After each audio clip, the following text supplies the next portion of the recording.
like to call the roll? Mr. Agnesi? Present. Mr. Allen? Present. Mr. Anderson? Present. Mr. Hirsch? Here. Mr. Collegian? Present. Mr. Macchio? Here. Mr. Mortimer? Present. Mr. Sadi's been excused. Mr. Zahardis? Present. And Chairman Quish is excused. So we're going to start right in with the new business. First matter is 0 River Street, approval pursuant to Connecticut General Statute, Section 8-24, to allow an easement in favor of Metro TOD LLC for electric vehicle charging stations on map 54, block 322, parcel 4A, of which the city of Milford is the owner. We've tabled this from the January 7th meeting because there was no one here to talk about it. Is someone here tonight from the city? Ms. Kelly? Good evening. Thank you, Mr. Chair. I believe from looking at the YouTube video from your last meeting, there was a question with regard to the charging stations and who is going to be paying for the installation and maintenance and whether or not there would be a charge for the use. I can answer that question. I know that there is a representative from MetroStar that's also here this evening if you have any additional questions, but my understanding is that MetroStar will be paying for the installation, maintenance, and that and for all of the charging stations, and that it is their intention to charge a fee for the use of those. It was always the intention to charge a fee for the use regardless of their location. Is that your presentation? That's my understanding of the question that was asked at the last meeting, so that's what I'm prepared to answer. If you have additional questions, I can try to answer them, or I know, like I said, there are representatives from MetroStar that are here this evening. I believe it's a third-party outfit that handles the charging stations, just like throughout the city at different retail locations.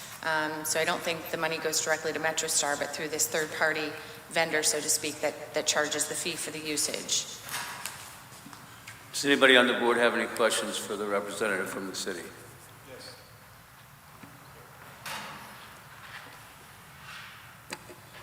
Through you. Attorney Kelly, good evening. Nice to see you again. Have the adjoining neighbors been notified?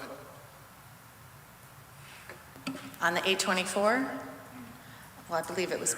There are, from what I can tell, there are about 6 houses along Darena Place from 5 to number 13 that these units would back up against.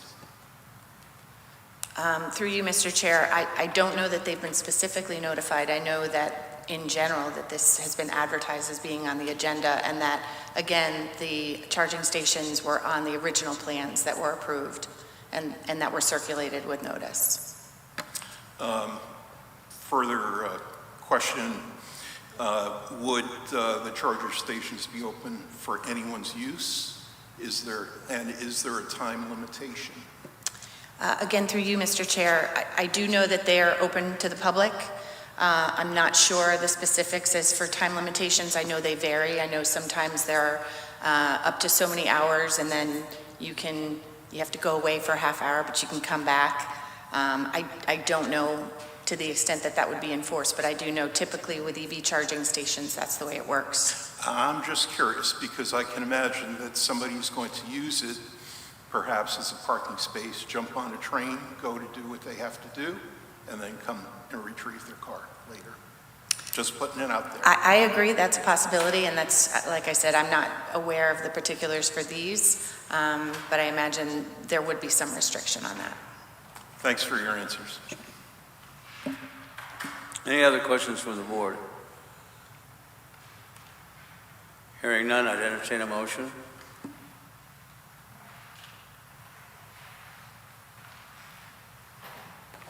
Okay.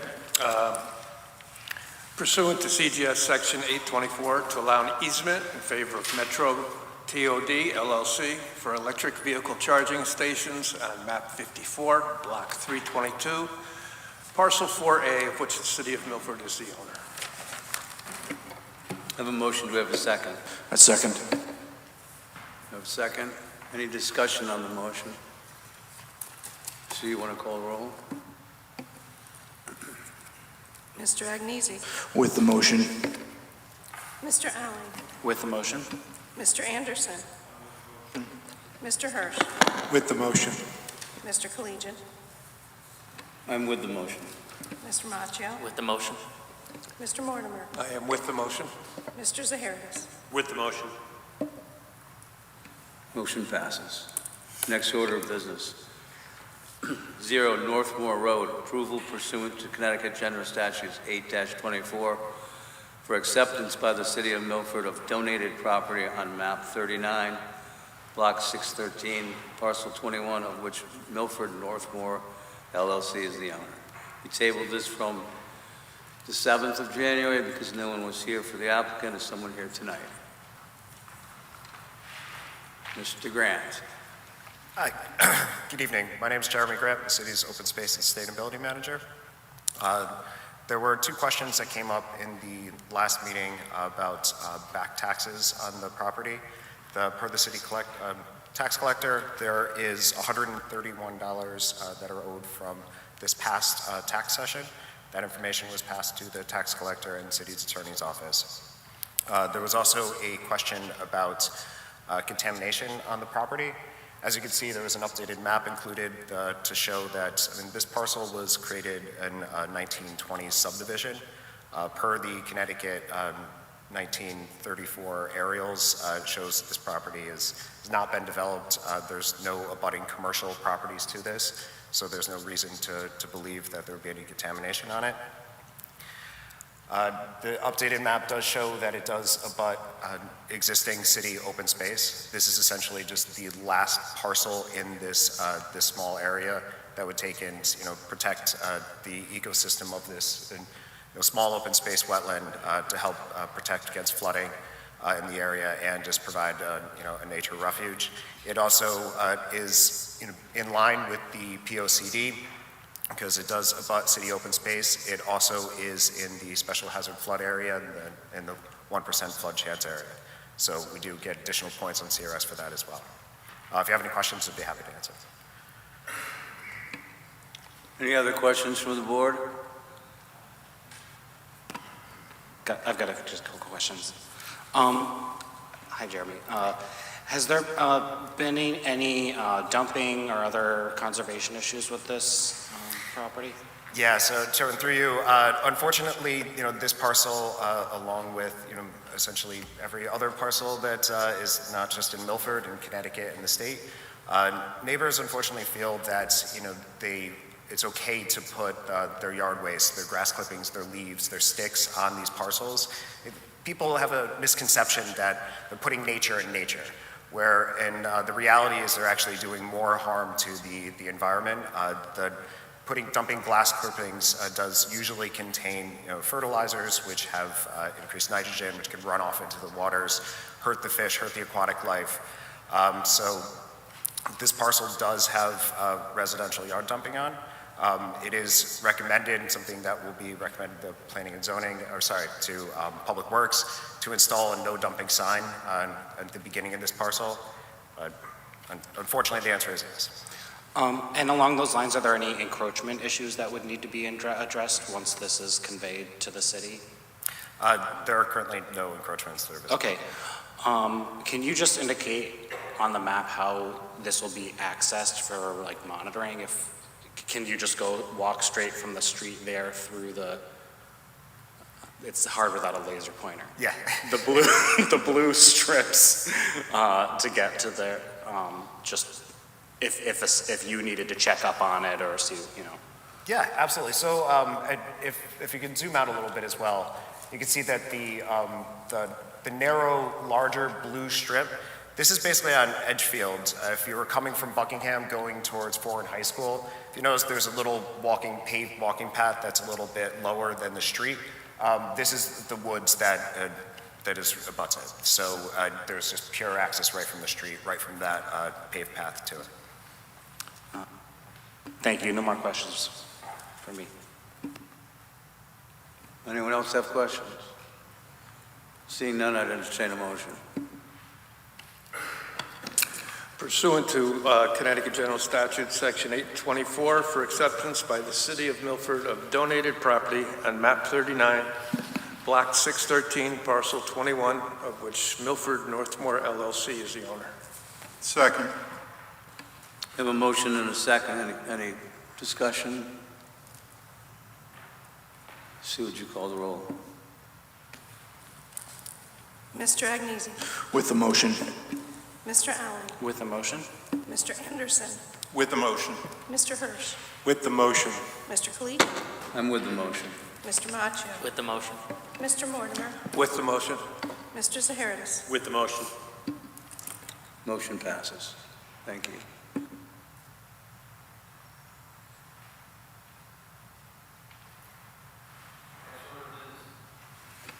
Next order of business is a public hearing. This is 1481 New Haven Avenue, corner of Wall Street. Petition of Kevin Cresceden for a zone or change of zone from R12 to R5 to create a future subdivision on map 71, block 773, parcel 6, of which Izzo Benedetto is the owner. This was postponed also from the 7th of January.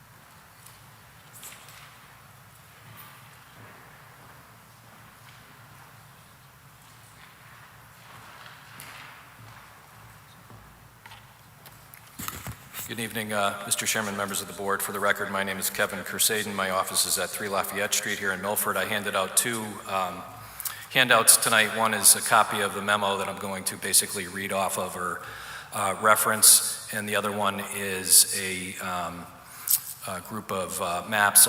Some of the information is already in the record, but I just wanted to walk through and highlight a couple of things this evening. So, this is a zone change application for a property at 1481 New Haven Avenue. The current zone is R12-5. This property is located in Woodmont section of Milford. We're asking for a zone change to R5, and when the board hears a zone change, it acts in its legislative capacity, and it has complete discretion whether it grants the zone change or not. So the question of whether you can grant it, the answer is yes. The next question is, would you want to grant it? Again, it's in your discretion, and you're going to hear from me this evening, and I think some members of the community, some very good reasons why it should be granted. With me this evening is Mr. Izzo Benedetto, the owner of the property. He's owned the property for a number of years. The property was zoned R12-5 sometime in the late 60s or 70s, or early 70s. A search of the zoning board minutes, I went and I looked at the zoning board minutes from about 67 or 68 to 74 or 75, I think, and there was no indication of why the zone was changed, but the zoning map was changed during that time frame. So I could not determine from your predecessor planning and zoning board why they made the zone change. I can tell you that prior to this zone change, all of Woodmont, or this section of Woodmont, basically from Wall Street, including this property, over to the West Haven line, was R10 zoned. The entire, for many years, up until the late 60s, early 70s. I believe it was actually early 70s. As an aside, not to confuse the matters, but you should know this, that the R10 zone back then required a minimum square footage of 12,000 square feet. So the R10 was really R12 or R12-5 back then. I don't know why it was calculated that way, but it was. So that'll be relevant in a minute when I get into this. The standard for a zone change, I already explained, and as you know, you're acting in a legislative capacity, and you can uphold it. It should be upheld if it passes a two-part test. Is it in accordance with the comprehensive plan? Comprehensive plan is your zoning map and your zoning regulations. And is it reasonably related to the normal police power purposes in the Connecticut general statutes? Also, the plan of conservation and development must also be considered, but it does not have to be in compliance with it, because the plan of conservation and development is a strategic planning document, and it's looking to see whether it's consistent with the plan of conservation and development.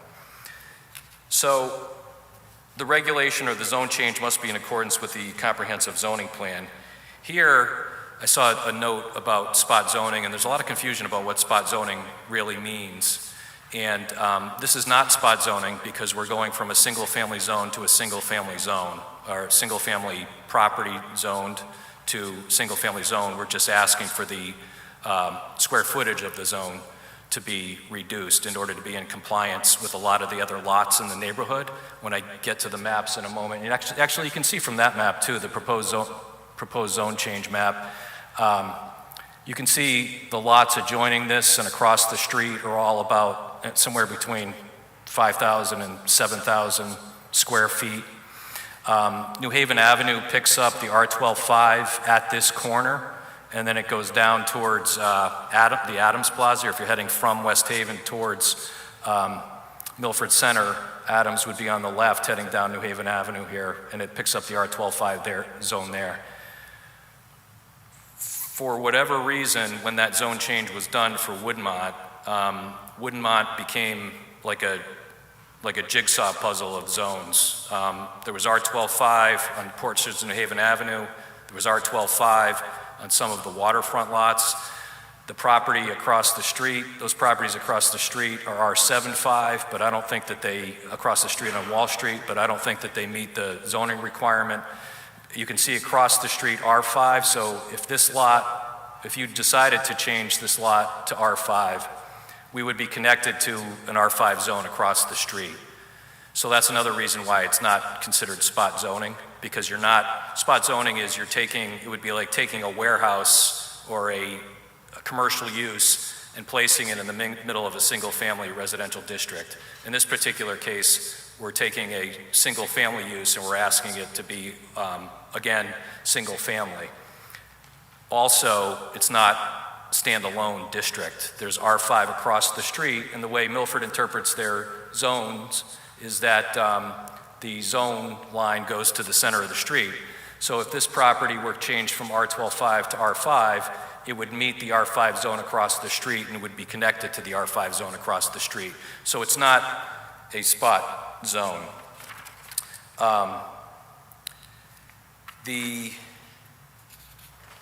So I was talking a little bit about Woodmont, and I think maybe now I can go to the other handout that I gave you.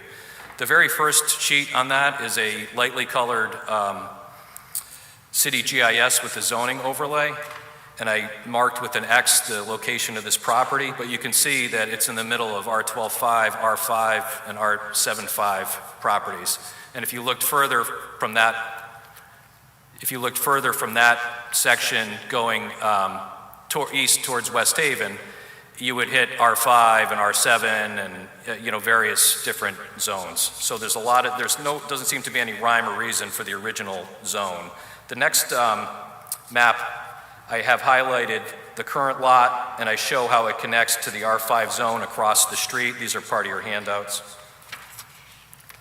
The next map is the 200-foot radius map for the notices that we sent out, and all the notices were sent out, and the property was signposted on both the New Haven Avenue side and the Wall Street side for the requisite period of time. This is just a spot zoning example. If it was really spot zoning, we'd be looking to put a warehouse or a store right in the middle of a single-family residential district, and that's not what we're doing. The next map is a generic example of spot zoning. where it shows a proposed multifamily in the middle of a single-family neighborhood. That's just an example from another source. So I'm explaining by reference why this is not really spot zoning, and you could approve this application if you wanted to. The next thing I wanted to show is the proposed lot division. If this were approved, the plan is to divide the property. Right now it has one single-family house on it that is not zoning compliant with the setbacks. It does not meet the R12.5 setbacks. The applicant is looking to build a two-story single-family house on the corner lot. And if the zone change were approved, the existing house that, I don't know how old it is, it's probably at least 100 years old, 80 to 100 years old, would now meet the zoning setbacks and would be zoning compliant. And the new house would also be able to meet all of the zoning setbacks, including front yard setbacks. We wouldn't require any variances. I'd also like to point out that in Wall Street is a sewer line that has a stub facing where this proposed house would be. So it has a stub set up for a sewer lateral in the future. The proposed house, although not subject of the application, is just a two-story, reasonably sized house. I also have the floor plans and the elevations in there just for reference. I noticed that Mr. Sulkus in his transmittal or his comments to the board referenced the page 23 of the Plan of Conservation and Development, but the page 23 that I was able to locate is the agricultural resources map. So I'm not sure whether that was a typo or what the relevance of that reference was. The next map I have, once again, the 200-foot radius map, and I have X's on properties that have either signed a petition or written letters of support. So you can see 19 Wall Street is in support of the application. That's immediately behind this property. The two houses across the street, 20 and 18 Wall Street, are in support of this application. Houses across the street on New Haven Avenue side, 1486 and 1488, are in support of this application. And there's many other properties in Woodmont. I think there's a total of, might have been 20 something. It's almost close to 28 or 30 people were in favor. Let's see. We have 29 signatures in favor, including a letter, and then plus a letter from the Borough of Woodmont, who as a board has also approved this application. So these X's are just the properties that appear within the 200-foot radius or thereabouts. These are not the only properties in the area that are in favor of the application. The next few pages are the petition and a letter of support, and then also what was already in the record was a letter from the Borough of Woodmont expressing support for the application. I have the zone maps. I just circled the area that we're talking about. You can see the one from 1969. That area is R10. The one from the early 70s, it's not really clear what it is, but it's a mishmash of different, it's like a jigsaw puzzle of different zones. I did diligently try to figure out why this was zoned R12.5 originally. It could have been, I don't know why. It could have been the fact that they were all R10 and some of the smaller lots, they just zoned R5 and R7.5 in Woodmont. But even on the street, Wall Street on the other side of New Haven Avenue, this area of Woodmont has, different streets on, same street crosses New Haven Avenue. Even that, if you go, I don't know, Mr. Sulkus, if you can go back to that map for a moment. So even if you look across Wall Street, the R5 zone extends down to like the last house on the street, and then I think it turns into R12 again or something like that. But the lots are, 5, 6, 7,000 square feet. For the record, this zone map and application was filed with the Milford City Clerk at least 10 days before the public hearing. And I point out the Borough of Woodmont letter. I think Mr. Benessi, the warden of Woodmont is here to speak this evening as well. And, we're just looking for the board's approval. The next step would be a division of the property, and I think there may be a little bit of confusion. We're not looking to increase the density to a multifamily. We're looking to develop the property. If you had an opportunity to drive by the property at the corner, it looks like it was always a building lot on that corner, or there should be a house there. There just never was, and it was never part of another subdivision map that I could find. So pending your questions, that presents my presentation.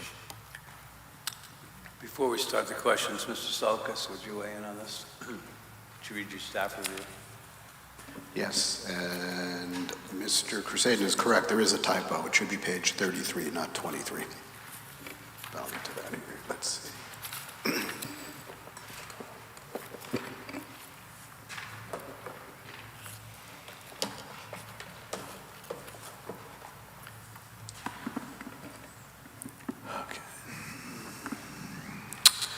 The applicant is proposing to rezone a 13,257 square foot lot located in the R12.5 zone to an R5 zone.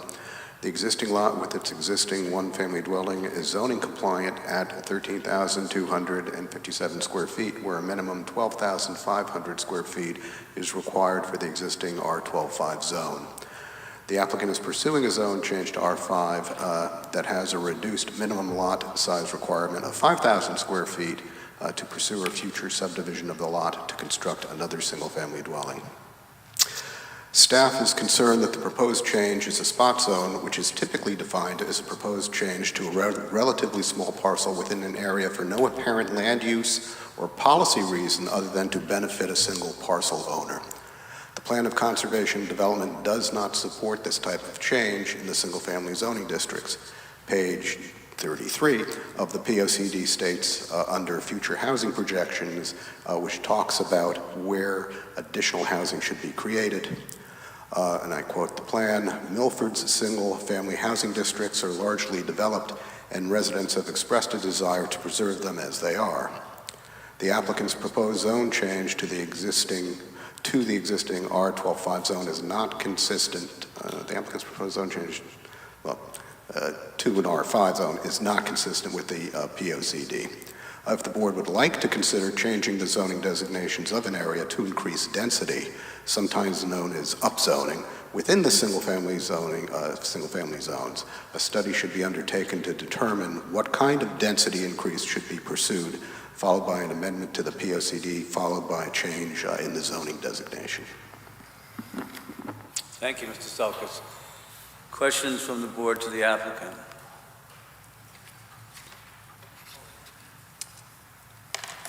You have the floor, sir. Attorney Crusaden, good evening. Good evening. So as I understand your client's plan, your client plans to, there's currently a single structure on that property, am I right? That's correct. So the plan is, your client's plan is to change the zone from an R12.5 to an R5 and then build a second structure on the property? Yes, but in the middle, in between, he would have to have a lot division, subdivision, or the lot would have to be divided. Okay. But still within the parameters of that square that we're looking at on the screen. That's correct. There's going to be two structures within the confines of that square on the screen. If those were approved and a subdivision were approved, correct. Okay. Is spot zoning permissible in this state? So again, there's a lot of, spot zoning is a term that's used a lot. It's not really, there's not really spot zoning anymore because Connecticut has that two-part test. Is it consistent with the comprehensive plan, which is different than the plan of conservation and development, but is it in compliance with the comprehensive plan? And is it related to the normal police powers? So it's related to the normal police powers because this board has the authority to decide zone changes and zoning regulations for the betterment of the health, safety, and welfare of the community. And it's in compliance with the comprehensive plan because it's a single-family zone, and we're asking it to remain a single-family zone. So also, it's not spot zoning if that term or that I guess, legal terminology still existed, because we're not in the middle of nowhere placing something that doesn't belong. We would be connected. Right, we're not putting a warehouse there. Right, and you're also not placing it in the middle of a different zone. You are, without a connection. If I came in and said we're going to do CDD2 or what, you know, in the middle of the R5, that would be considered spot zoning. So in this, so I've done some zone changes. The last, I think, zone change I might have done in Milford was Clark Street, like across from Gusto's. It was right behind the car dealership. I did it a couple years ago. It was Dr. Harvey Armel's property for a number of years, then he sold it. But that property was an R10, I think, and we changed it to the CDD commercial zone that was adjacent to it. So you could make the, I mean, it's very similar to what we're doing here. It's going from similar zone across the street or next door to similar zone. So it's not really, whenever you get an application for this, somebody is looking for a benefit for something, or they want some type of change. But just because it happens to benefit the property owner with an additional lot potentially, it's also betterment for the community, because there's not any other mechanism available under the zoning regulations to develop this piece of land further. And I think for the benefit, the argument for the betterment of the community is that you have people who are in support of this application for that very reason. That's my belief as well. Thank you. Thank you. Any other questions from the board? All right, this is a public hearing, so I'm going to open this up to the public. Let me start by saying that everybody here tonight came out 20-degree weather to be heard tonight. Just remember, before you give your comments, try to keep it to 3 to 5 minutes. Try to address the board and not the applicant. And just remember, everybody's here tonight because we love this city. We want to make it better or keep it as well as it is now. We're all neighbors and friends here, so let's keep it on those terms. When you come to the podium, please state your name and address for the record. Hi, my name is Kit Schmeiser. I'm actually a resident of Woodmont. I live down the street from where this is being proposed. I'm also on the board of Burgesses. Excuse me, address, please. I'm sorry, 5 Belmont Street. I'm also on the board of Burgesses for Woodmont, and Ed Benessi will be getting up here shortly to sort of give the borough of Woodmont's sort of formal position on this. But I want to just make 2 points. And the first is that as a member of of Woodmont and on the board of Burgesses, we always, when we come up here, it's sort of difficult to sort of discuss Woodmont and Milford, since Woodmont is part of Milford, but Woodmont has its own government as well, as a technically separate municipality within the municipality of Milford. And we've had a great working relationship with Milford. We're all Milford residents. But I only mention this because the zoning regulations that are being discussed here are obviously Milford zoning regulations. But we also ask people who are doing construction in Woodmont to come and make a presentation to the board in Woodmont, so that sort of the neighbors in the area can get an assessment of whether this would really, how this would impact the neighborhood, and make our own recommendation as to whether this is something that Woodmont wants. So in some ways, some of the issues that you're being asked to consider here obviously involve all of Milford, but we would ask that you give some weight to the consideration of sort of what Woodmont in this own subsection of Milford is asking to do. And that goes with the point that Ed is going to make shortly of the borough's supporting this change in zone. And that relates to sort of point 2, and this comes more as a neighbor who lives just down the street. What's not captured on this, the map here, is the topography, the way sort of the land looks around there. If you look at the R12-5, where it sort of goes off to the upper left, that's really sort of going down a hill, and it's going off to sort of the Adams supermarket. Where the proposed lot change is, it's sort of the crest on the top of the hill area. And so where the subdivision is being requested, the houses across the street and this house here will all feel like they're part of the same area. So in other words, this is not sort of throwing something that's out of place by doing this type of subdivision. If you go further to the left and down the hill, I would think it would be. And so there's a logic to sort of having some of the larger lots to the left and in the upper left-hand corner there. But where this is being sought, it's part of a group of houses and dwellings that all seem about the same size. And if you actually drive by there or stand there, it does look like the space that they're seeking to subdivide was intended to have a house there. And so putting a house there, as is requested, or putting another house there, seems to be entirely consistent with the way that this was envisioned years ago when the sewer line was put in there and the space considered. So I just asked to consider those 2 points in evaluating this. It is a little bit different since it is from the Woodmont area, and I think it sort of segues into Ed coming up as a warden. 5 minutes. I'm sitting down. Thank you. Now, Ed, you're going to have to go a little less minutes. Ed Bonessi, 83 Beach Avenue. I'm the warden in the borough of Woodmont. Thank you so much for everything you do. Mr. Anderson, it's good to see you landed somewhere. I think you have a copy of the letter. Mr. Benedetto came before our board back in November. He had actually approached me on this over a year ago. He put a lot of thought into it. We appreciate that. I could read the letter if you really want me to. I don't think you need me to because it's already in your packet.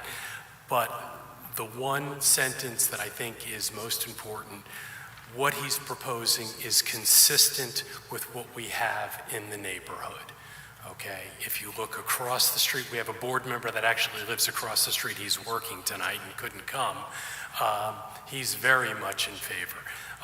But we actually had a public hearing. We do encourage builders to come before the board of Warden and Burgess's. Mr. Benedetto came before the board back in the fall, showed us the proposal, and we're very much in favor of it.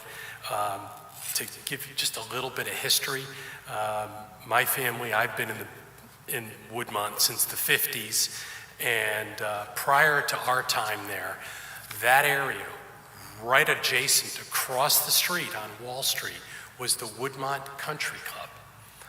The Woodmont Country Club had a golf course, had a driving range, and tennis courts, and then the beach that went down, which is now the Hawley Avenue, which was all dedicated to the public after that. But when I was growing up, there were a lot of empty spaces around there, and eventually the country club clubhouse was donated to St. Agnes Church. It became the St. Agnes Hall for many, many years. My brother was married there, and then that building became in disrepair, and chunks of the lots got broken into smaller dwelling, single-family lots. So this is very consistent with what we have there, and that might add a little bit of information as to why we have such a wide range there, because back in the 20s, 30s, 40s, when we had the Woodmont Country Club thriving, and there was also a stop on the trolley, which ended up down at the end of all of the dead-end streets. There was a trolley that went across there from West Haven into Milford, and there were stops there, and people would stop for their summer vacations and walk up the street to the country club and all the different hotels that we had as well. So I'd be happy to answer any questions. Once again, thank This you. is a public hearing. You get to talk, we don't get to ask questions. Anyone else from the public wish to be heard? Hi, my name's John Migliori. I live at 19 Wall Street. I'm literally just feet away from this potential subdivision. I absolutely love where I live. I tried to buy 20 Wall Street, and then I tried to buy 18 Wall Street, and I ended up at 19 Wall Street. So I really wanted to live on Wall Street.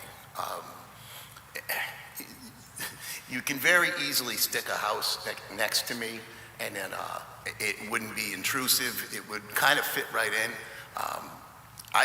I prefer to see the house on Wall Street, right next. If I walked out my door, I would want to look at the side of the house rather than the back of a house. It's a great little neighborhood in the way it's been described. There's families across the street, younger kids. Our neighborhood's amazing, and I absolutely love living there. The only other potential to build anything there would be maybe a housing complex. If Benny knocked down his house, he could put multiple units. There was rumors there was multiple units. A single-family house next to us would fit in just perfectly. And I don't know, I'd really love to see it approved for him. And I'd love to have another neighbor and maybe another family. I have a young family myself. I have a 2-year-old, and my wife's expecting another one. So we're excited to live there, and we hope we have another little neighbor. Thanks. Thank you. Anyone else from the public wish to be heard? Yes, my name is James Frieda. I live in 33 Dunbar Road, and I've been there since '88, so that's 36 years. And I've known Benny for quite a while now. And I often wondered when I went by there down the street, up and down the street, why that was an open lot. I often said this is suitable to build something on that lot. I approve. There's 30 signatures on that petition, and they all approve. And I think on top of that petition, it has a little paragraph about Mr. Rizzo. And that says that I reiterate what that says about Mr. Rizzo. He's a very prominent man, and I approve. Thank you. Thank you. Anyone else? Seeing no one else, I'd close the public hearing without objection. Public hearing is closed. Questions or comments from the board?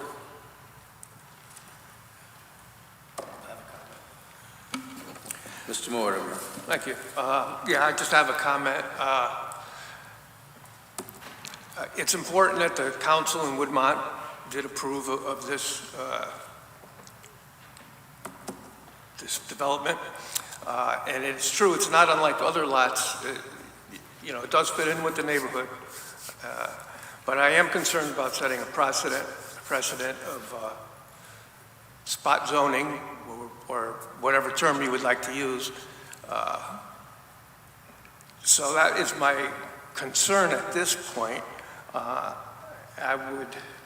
think I would defer to the guidance from receiving from Mr. Sulkus about going to the POCD and making changes, and before we change the zone. So at the moment, I'm thinking that's the way I would vote. Anyone else? I'm quite familiar with the neighborhood, and as many have iterated, this is very much consistent with how the neighborhood's already developed. I think the fact that you have all these neighbors coming out in 20-degree weather to speak in favor speaks volumes. I will be supporting this measure. Mr. Hirsch. Yeah, the comment I have is that I fail to see how this is spot zoning if immediately across the street is an R5 zone. It's not like it's surrounded by R12. It's actually adjacent to an R5, so I'm not sure how it's a spot zone under the law. Also, I don't think that spot zoning is necessarily impermissible. I think I agree with Attorney Kersadian that there are certain circumstances where you can have this sort of arrangement if it's in the best interest of the community and consistent with the POCD. So I think I'm in favor of this proposal. Yeah. Joe? Thank you. Through you, Mr. Collegian, I'll just say that we've heard a couple different definitions of spot zoning tonight. I do think there's a hazard in making zone changes like this on a parcel by parcel basis. I think there should be a case made that aside from benefiting an individual property owner, that a zone change benefits the community in some way. Because we heard from so many neighbors tonight in support of this, that folks are feeling that it's of a benefit to the neighborhood, people want to see it.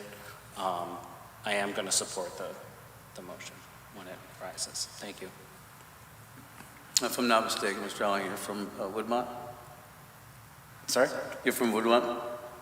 I'm from the 4th District, which includes Woodmont, Yeah. and I door knocked extensively in this neighborhood, All right, thank you. including, I think, some of the folks we saw tonight. Anyone else? Yes, sir. So, yeah, I'm happy that you're going to support that. I don't see how that is spot zoning, just like you were saying.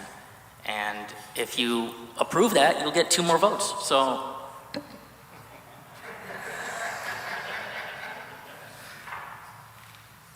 Any other questions or comments?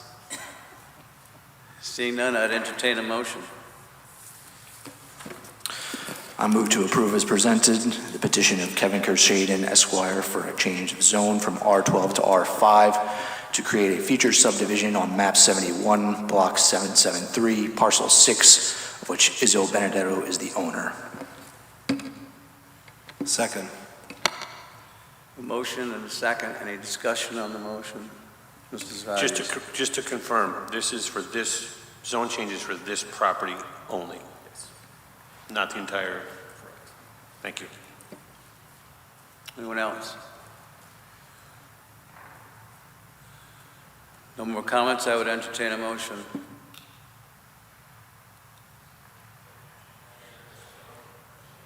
I'm sorry, a motion and a second.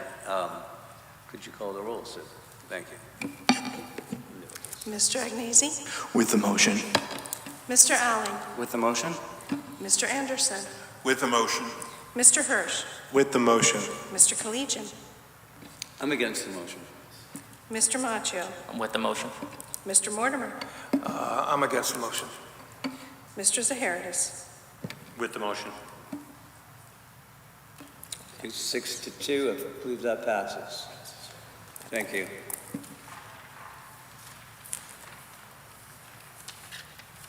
Next order of business is 249 Bridgeport Avenue, Zone CDD 2, R10, petition of Metro Star Company LLC for a site plan review with lot consolidation to construct an 80-unit residential development under statute 8-30G on map 19, block 200, parcels 4 and 11, of which Dennis Kokonis is the owner. Applicant has the floor. Good evening, Chairman and members of the Zoning Commission. My name is Blake Smith. I am Director of Development for Metro Star Company, the applicant before you tonight. For the record, our address is at Just address for the record. 41 Cherry Street, Milford, Connecticut. We are here to respectfully request site plan approval for an 80-unit multifamily project under the 830G statute located at 249 Bridgeport Avenue. Accompanying me this evening, key members of our project team, Attorney Kevin Kershaden, Paul Santos, architect with Newman Architects, Ron Wassmer, professional engineer and land surveyor with Connecticut Civil Group, and David Sullivan, traffic and transportation professional engineer with SLR. Mr. Chairman, we are presenting a substantially revised site plan created in a sincere effort to address the concerns raised during our previous application for this site. As an 830G project, this will include 30% affordable units as defined by the statute. This directly responds to the request that board's members had presented us last time we appeared before you. Over the past year, we've worked diligently to develop a workforce housing product that meets the needs of the community while achieving a high status of design efficiency and business validity. The result is a thoughtfully designed building featuring 40 linear-style one-bedroom units per structure. These units are simple to construct and offer outstanding energy efficiency with solar panels covering the roof to provide energy. A similar building we have developed in New Haven has proven highly successful, particularly with resident doctors who seek affordable and high-quality housing on limited budgets. With your permission, Mr. Chairman, I would now like to introduce Attorney Kevin Crusaden to provide additional details about the project. Thank you. Good evening, Mr. Chairman, members of the board. For the record, Kevin Crusaden, my office is at 3 Lafayette Street. I'll be talking specifically about the affordability plan, which is the key driver for this type of application. As has been stated and noticed, this is an 8-30G affordable set-aside housing development. The affordability plan has been submitted, and I'm sure it's probably been reviewed by Mr. Sulkus or someone within the city. The affordability plan is based on the underlying regulations for 8-30G. So there's the Connecticut General Statute 8-30G, and then you have the specific regulatory sections, which are 8-30G7 through 8-30G11. And this plan complies with all of those. So as for the record, and as you probably are fully aware at this point in time, under this plan or this type of plan, 30% or in this case, 24 of the residential rental units will meet the criteria for affordable housing as defined by the Connecticut General Statute, Section 8-30G, and the underlying regulations. Of that 30%, half or 15%, 12 of the residential rental units would be affordable for 40 years to families earning 80% or less of the area or state median income, and there's a calculation that's provided by the Connecticut Housing Department every year that comes from the federal government. I think it comes from Fair Housing Commission. And also, and then another 12 are restricted for 40 years at the 60% or less of the area or state median income in Milford.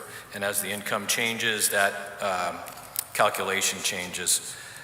This plan, proposed as a condition of approval by the board, satisfies these requirements and describes how the affordable housing apartments will be administered, which is also a key requirement of the set-aside affordability plans.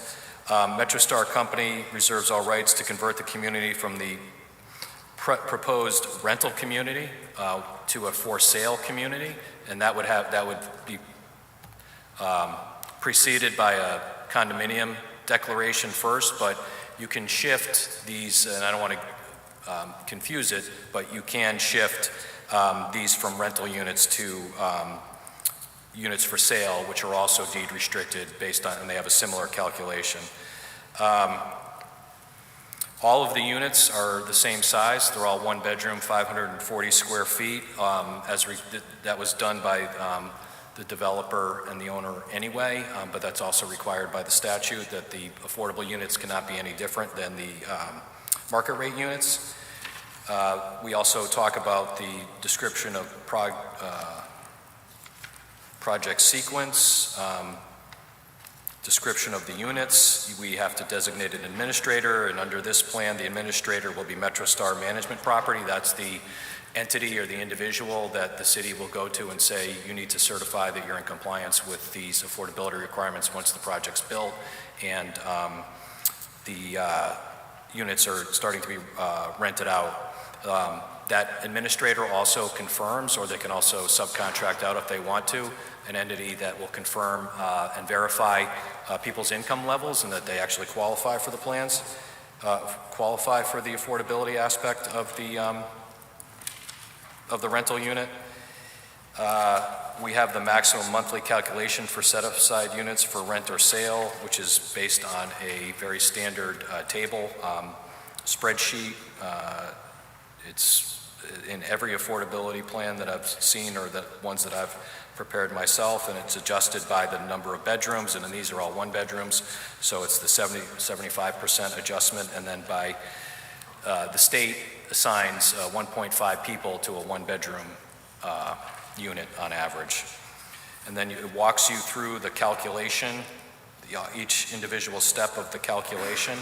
On page 5, it breaks down into the, talks about, or it lists Milford's or the state median income, the 122,300, and then broken down by the 75%, what that equals, and then 80% level, and then the 60% level. So the 80% income would be 73,380, and the 60% income would be 55,035.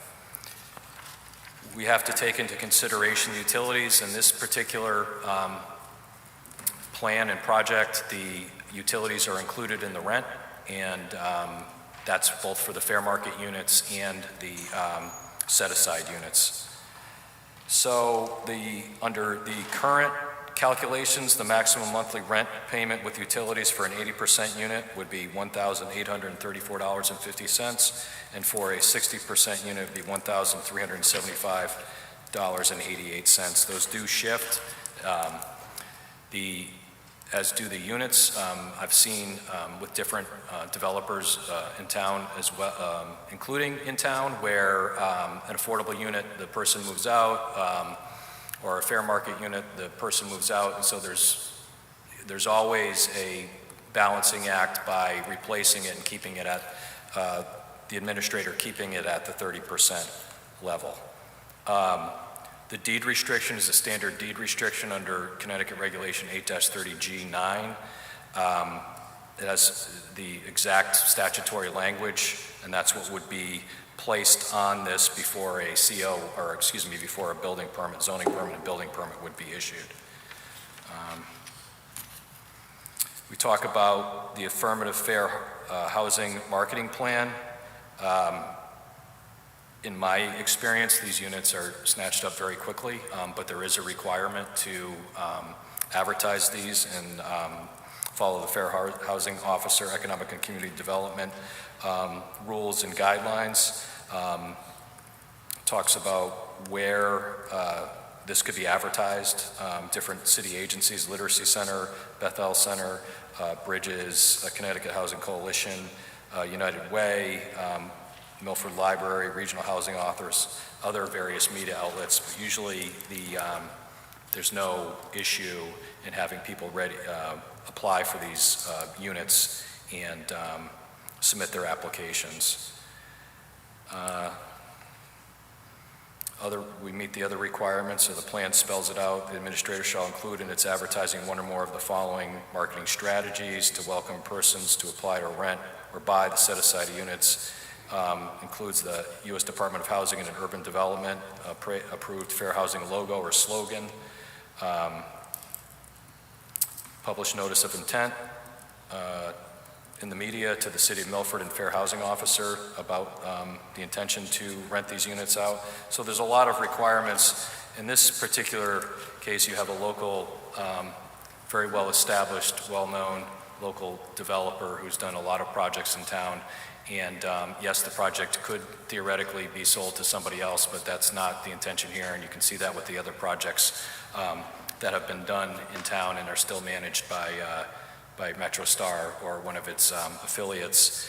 And so all of these regulations are put in place to make sure that things are done right and things are done correctly. But you have the added value of Mr. Smith willing to do that and do the right thing on his own without these regulations, but those are all safeguards. We have the designation of mixed income units as a Schedule A, and then I would like to highlight the fact that we have all of the city agency approvals in, city engineer, there's no unresolved issues, the traffic division, and I'm quoting actually, you have the reports or the approvals from the various city agencies, but there was a third-party traffic review done by John Thompson, professional consulting engineer, and on page 5, he mentions that he spoke with Sergeant Kranak of the traffic division, and discussions focused on proposed development and found that no issues that would compromise public safety, which is important. There's no health or safety issues according to the police department, and as such, we'll be recommending favorable approval.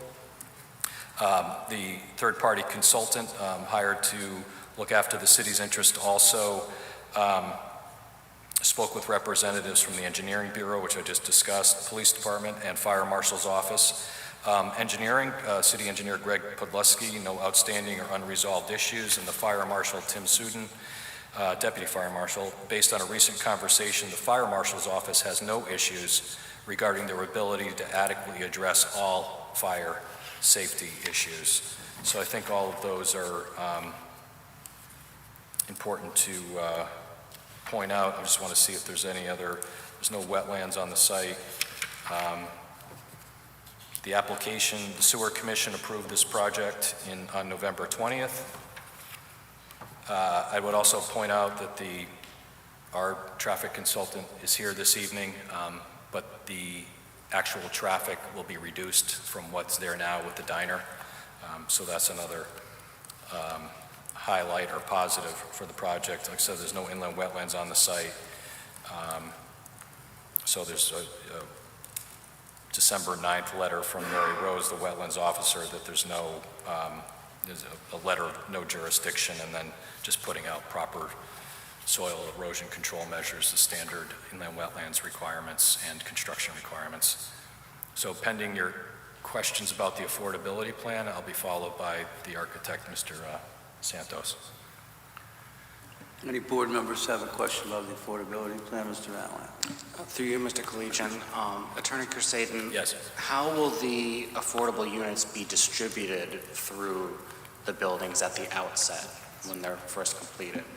So I'll clarify that. I know that there's two separate buildings, so the reality is you're not going to get a CO for individual units, so you'd probably get a CO for one building or maybe both buildings at the same time. So the plan has it outlined as for every 3 market rate units that are built, one of the affordability units would be built. Typically, I've seen, and usually this is more with like a townhouse type of affordability plan, they have this unit is the affordable unit. In this plan, I'm not aware that that is actually done because all of these units are the same one-bedroom, 540 square feet, and they have, you'll hear probably some from the architect or the owner that there has been a lot invested in the research, invested in the, I guess, the affordability and of the utilities, like the heating and cooling systems and things along those lines. So in the past, going back like 20 years, you might want to have an affordable unit in the middle of, 2, market rate units. And these days that doesn't really apply because the advances in technology, that unit doesn't get cooler or hotter based on the location of it. So I don't think that the units are individually identified right now, but if the board wanted to, I could talk to the applicant and see if that was something that was necessary or that they could comply with.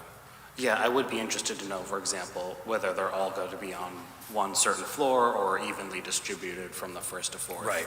That kind of. Right. Thank you. I'll get you that answer. Thanks. I'll get you that answer right now. Wonderful. Hi, Blake Smith from MetroStar Properties. We don't designate an affordable unit, and it's basically they're in the same pool as everybody else. First comes, first served.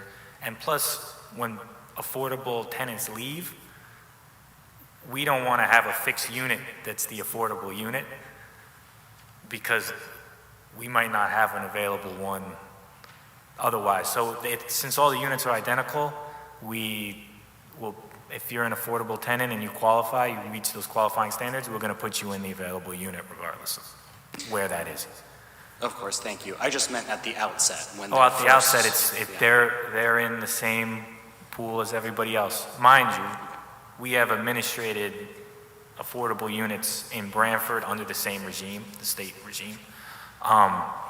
And the qualifying process for an affordable unit tends to take longer because you have to verify their income streams, and that's a lot more complicated than it might sound at first. But that aside, they're in the same pool as everyone else. We don't treat them like any other tenant. You call in, we do it the same way. You get the one that's open. Thank you. No more from me. Thank you. Any other questions?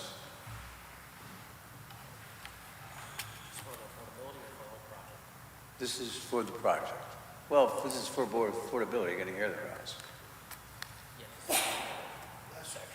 You want to keep going, Kelly?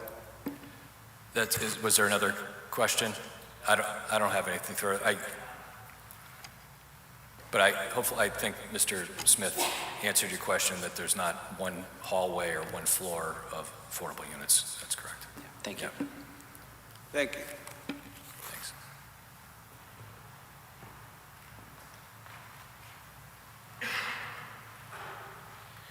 Good evening, everyone. My name is Paul Santos. I'm with Newman Architects. I'm a principal and director of housing. I'm really excited to be here today. Address, please. Oh, I'm sorry. 265 Church Street, New Haven, Connecticut. I'm really excited to be here to present this project. This is a project that's been in our office now for a few months. It's a project that really blends the art and science of construction and design into to develop a residential development that is really high quality, and it's high quality workforce housing. The project focuses on several key goals, which if you can zoom into the rendering just a little bit for me, I'd appreciate it. And we hope that you'll spot some of these goals in these renderings. One, site safety, right? Creating eyes on the street, creating a lot of transparency within the site. Hopefully you see within the units, those units can look out onto the street. You'll see in the site plan when Ron presents it. Not only are those apartments overlooking the street, they're also overlooking the parking lot. You can see on the ground floor, hopefully you can see on the ground floor, you can see the transparency of the parking areas that are underneath the building. Zooming into the tower, as you see an entry, you'll see the building entries. You're seeing a very transparent area of circulation. That area of circulation occurs on both ends of the buildings, not really visible here in this rendering, but the idea is you're promoting safety. The other item is energy efficiency. The project proposes around 170 solar panels on the roof. You don't see those panels, and you won't see those panels. We're also trying to maximize daylight harvesting, so we're bringing in a lot of natural light into those units. It'll improve energy efficiency by minimizing, obviously, the use of electric of lights. During the winters, it'll harvest a good bit of solar gain, thereby minimizing, again, energy consumption. The other point is indoor air quality. So as we design more and more buildings that are tighter and tighter, the need to exhaust interior pollutants and bring in fresh air becomes key to these types of projects. If you notice adjacent to each window, there's a louver that's designed there. The purpose of that louver is to integrate a lot of these new mechanical penetrations that go along with high efficiency buildings. So here, what we're trying to do is we're trying to treat it as a texture to the facade, not just a mechanical louver, or not just a series of penetrations. Some of the penetrations that you might see in other buildings throughout New England. We talked a little bit about maximizing renewable energy. You don't see the solar panels. Now, the goal was to obviously bring all of this into what is a very luxurious, compact package. If we could scroll over to the ground floor plan, please, Mr. Salkis.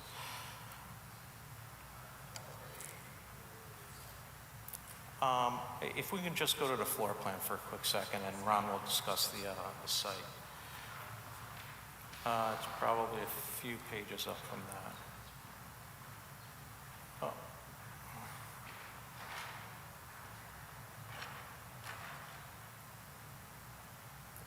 There we go. So the plan is very simply organized. So there's parking underneath the building. The building's flanked by two very transparent exterior stairs. The parking areas are all accessed from the back of the building, so there's no additional curb cuts on Bridgeport Avenue. If you can go to the next slide, please. The plan itself is a very simple double-loaded corridor with exterior stairs on either end. The apartments, while yes, they are 540 square feet, but they're compact and extremely efficiently designed. If you think about your homes and the sizes of your rooms, the bedroom here is 12 by 13. That's extremely generous for this type of housing in this market. The living rooms are 13 by 15. Again, very well proportioned and generous for this market. The kitchen features approximately 13 feet of casework, also very generous. And then we've got a bathroom with a 42-inch vanity, a walk-in shower. If you can go to the next plan, please. So here's where we're trying to maximize renewable energy. The entire roof, we've eliminated a lot of the mechanical, or all of the mechanical units on the roof, and littered them with solar panels. Right now, each building will have 170 units of photovoltaic panels for a total of 340. The exterior facades are also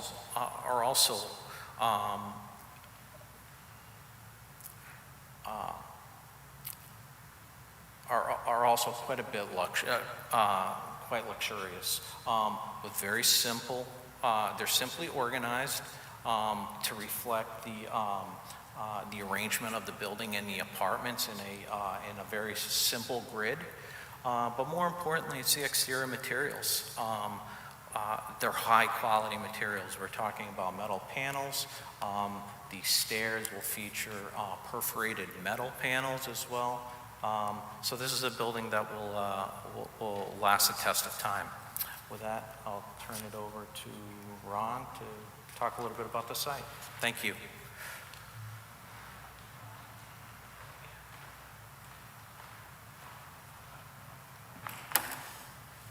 Good evening. For the record, Ronald Wasmer, professional engineer, land surveyor with an office at 158 Research Drive, Milford, Connecticut. As part of the design team, my role was to provide existing condition survey, assist in the site planning, and provide site engineering of the parcel. This includes grading, storm drainage, utilities, and erosion control plans. I can briefly walk you through the site plan, which I believe David has on the screen now.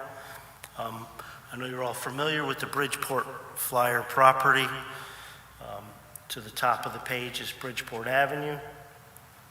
We'll enter the site heading south from Bridgeport Avenue to the center of the site, and then the entrances to the parking lots below the buildings are to the left and to the right, as well as additional parking straight ahead.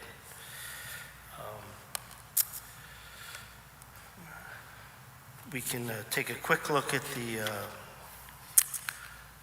grading, drainage, and utility plans. The site is generally flat. There is a drop off to the rear. We have proposed a retaining wall. That'll be an engineered retaining wall to accommodate that drop off. And then there's a portion of the property that will remain undeveloped towards the rear of the property. As mentioned, we have favorable review from all the various departments, including city engineer, police department, fire department. You do have, as Kevin spoke, the third-party review from John Thompson, who I see is here this evening. He had a couple comments, and I can briefly go over those comments. These are John Thompson's comments in regards to site. He questioned about meeting with the Department of Transportation. So this is a state road, so we do have to obtain a permit from the state of Connecticut to construct the driveway. Milford has the Bridgeport Avenue, Boston Post Road. We're familiar with their requirements. Shortly after we developed this site plan, United Illuminating put a relatively large utility pole kind of right smack where we wanted to put our driveway. So we wiggled around it, but in hindsight, John questioned why we did not have direct 90 degrees. So we'll have to coordinate with United Illuminating to get that pole removed, and I presume that that would be the request of the state of Connecticut also. So we'll be proposing 30-foot radius to enter the site that will accommodate a large box truck to facilitate tenants moving in and out of the property. John questioned whether we could bring in a 50-foot tractor-trailer truck. That would not be practical on this property, nor is it necessary. As part of both the practical of moving into a one-family, a one-bedroom apartment, as well as a condition of the lease, we can limit trucks coming into the property to box trucks. The dumpster is located to the rear of the property. It's a straight shot in from Bridgeport Avenue, and then the dump truck and the garbage truck can back up through that aisle and then make a turn and enter back onto Bridgeport Avenue in a forward direction. In regards to snow, we're going to store what snow we can on the site, and if we do get a large snowstorm, the applicant will make arrangements to have that snow removed off-site. Parking on the lower floors, on the parking below the building will be assigned parking, and the other parking lots will be open to any of the residents and their visitors. I think I touched base on all of the site plan comments from John Thompson. It's a relatively simple site plan application from an engineering standpoint. I'll be happy to answer any questions that you may have.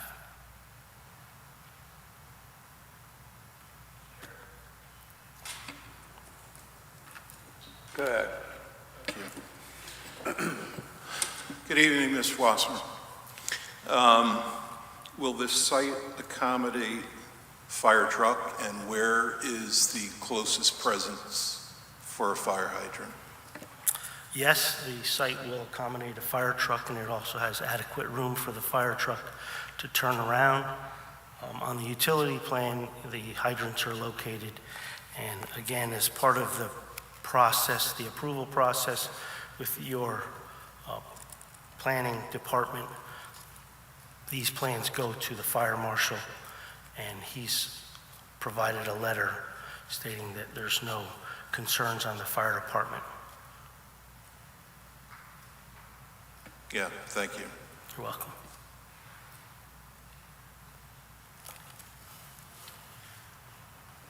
Any other questions? Yeah, excuse me. Just a clarification, on the plan and in our notes, it lists the height as 88 feet, but I think that's not actually the That height. could be a typo, yes. I believe that is a typo. Yeah, I'm going to look over to Mr. Santos. 58 feet, is that?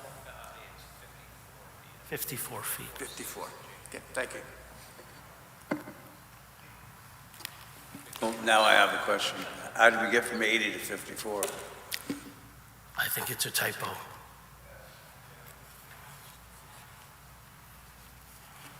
Any other questions?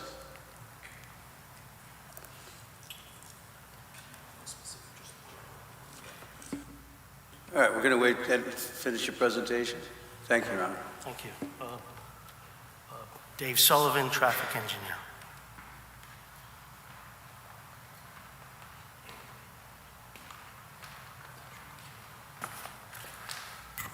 Good evening again, David Sullivan, professional engineer. I'm with SLR Consulting, and I'll keep this relatively brief.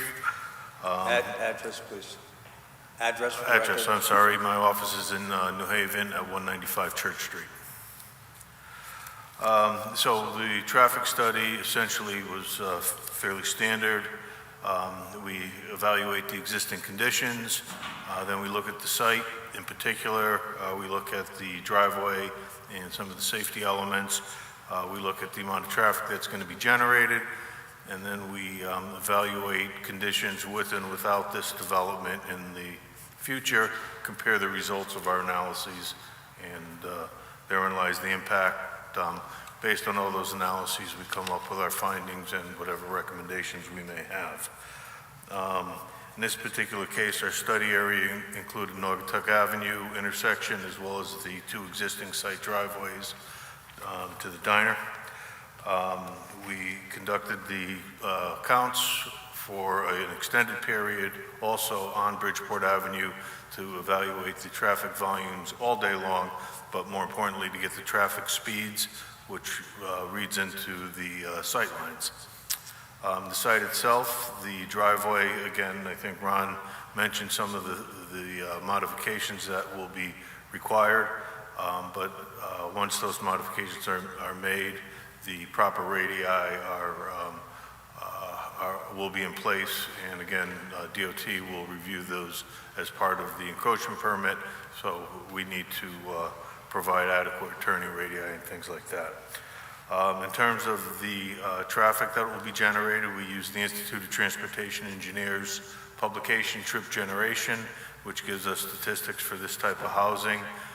We look at the morning commuter peak hour and the afternoon commuter peak hour, and estimate what the traffic coming in and out would be.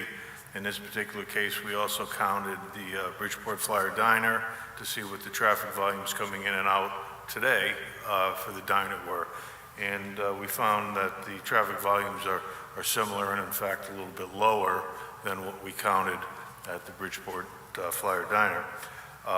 Interestingly, another benefit of this type of traffic generator is it will generate traffic in the morning and afternoon peak hours, whereas the diner generates traffic all day long.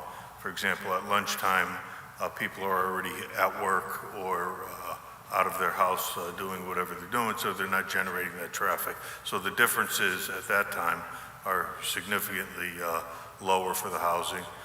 And likewise, the diner has certain times of the year which is much busier. Mother's Day, for example, this will be significantly less traffic generation.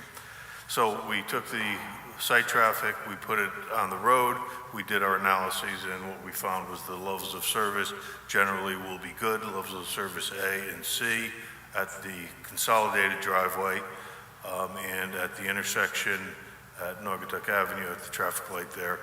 There'll be no impact, and the levels of service there are B and C.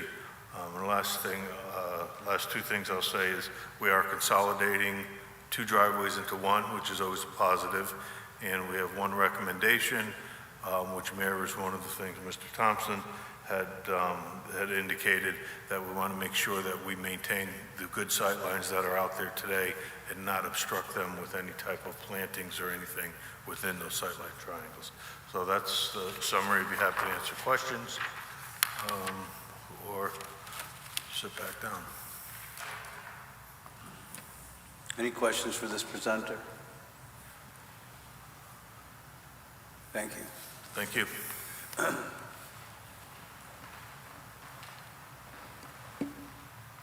Blake Smith, Metro Star Company, one more time. Just want to reiterate that this is a product we're very excited about, and we think it addresses a lot of concerns that this board had last time we appeared in front of you. If it pleases the committee, we'd just like to leave this open so we could respond to any public comment if appropriate. Thank you. Thank you. Excuse me, Mr. Chairman. I was looking for where the typo was for the 88, so it's not a typo. The building elevation is 88 feet above sea level. The ground floor is 36 feet above sea level. The difference between the two is the 54-foot height that we're discussing. Thank you. Thank you. I saw that earlier. I just wanted to make sure the public that maybe didn't get a chance to read the stuff could hear your explanation. Thank you. Mr. Chairman. Yes, sir. Thank you. Mrs. Smith. Yes, sir. Good evening. Good evening. This project features a couple of signature buildings, and I wondered if you can just delve into what your thinking was with respect to the design for the project, first of all, and also noting for the record that there are 5 stories in each building with a total number of 80 units. What went into your thinking about offering 80 units, the breakdown being 56 that are fair market and 24 that are affordable?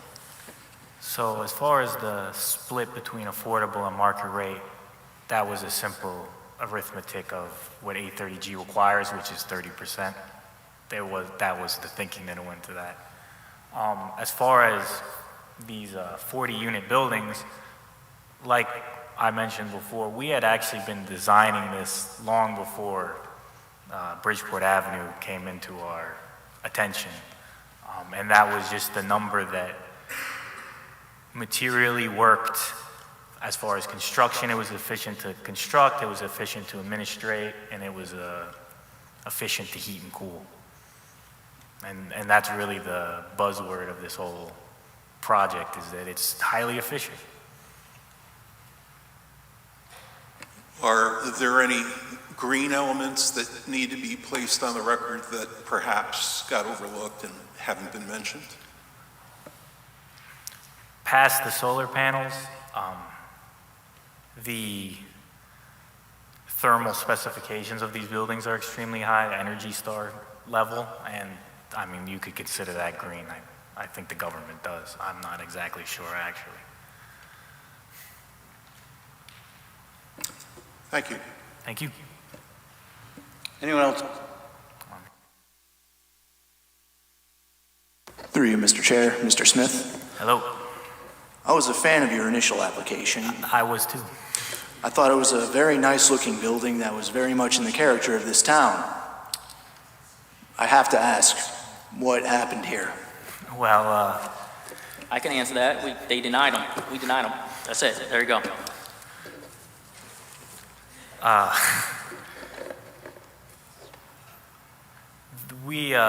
When you're designing something to be efficient to allow the burden that affordability places financially on a product, your specifications have to change somewhat. Personally, I think these are attractive buildings. I can't completely agree with you. They're definitely a different style, but I think they're attractive buildings that provide quality housing that, you know, the city, the state, and the nation desperately need, and I'm proud of them personally. I certainly appreciate your position. So would you say aesthetics took a back seat to efficiency in this case? I wouldn't go that far. The aesthetics are different, I'll give you that. And aesthetics are always a matter of taste.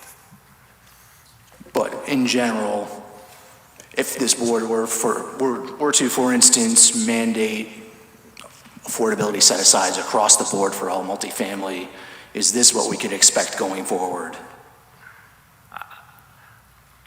I'm not exactly sure if I'm qualified to make a statement that sweeping, but I can say on a non-expert level that affordability will affordability requirements will change the type of product that you're presenting. I don't know if that's helpful. It was helpful. No further questions. Thank you. Any other questions from the board at this time? So this is, I mean, I already know they already went through the reduced rent, but the 100% 830G property, correct? Yes. So technically we can't deny it unless it's public safety, but my first question is how does the reduction in the units that you have now affect the units that are quote unquote not affordable? They're identical. All the units are identical.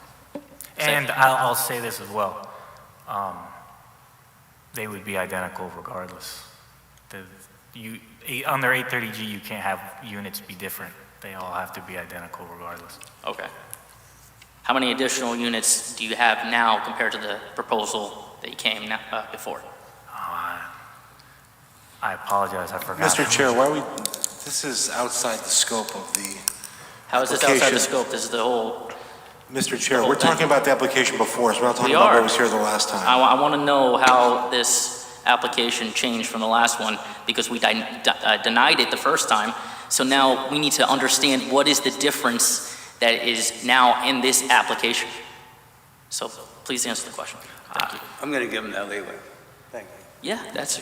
I apologize, I don't. The additional units in this one compared to the first one? No, I just, off the top of my head, I don't remember the exact There is amount additional, of units originally, there is but there are additional more units, right? Yes, there's more, significant. I would say a significant. There's more floors to this one too, correct? Yes, that I remember. I guess I won't answer that because, or ask that one because kind of said it already. I'm not going to ask that. So because we denied the first one, we have a larger unit that doesn't look as good, personally. I mean, Fair enough. And the people around that area don't want the density, and you had to do that. Is that more or less what I'm looking at? It's hard to answer a question like that. Yeah, okay, so that's, well, my statement now just is that we denied something that could have went a lot nicer with less units for something that has to pass because of the state law. That was more a statement, you don't have to answer that. I guess I'll just say this. We'll characterize that as a statement and not a question. Okay. Yeah, that was a statement. I would just like to add that our position is that we fully stand behind these buildings. We think these are attractive buildings and we think it's a quality product. Our official stance is not that we dialed back quality because of affordability. Thank you. Mr. Selkis, before we start the public hearing, do you have comments or review? Well, first off, I can tell you that the last application had 50 units, so it's a 30-unit difference. And I can read you my report if you'd like.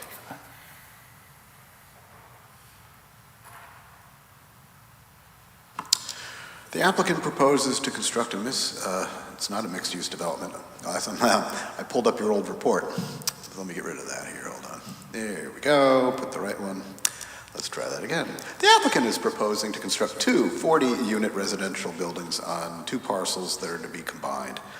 Existing parcel 11 is 38,255 square feet, and existing parcel 4 is 24,621 square feet, both combined to equal 1.44 acres. The development is under Connecticut General Statutes 8-30G and will provide 24 housing opportunity units and 56 market rate units.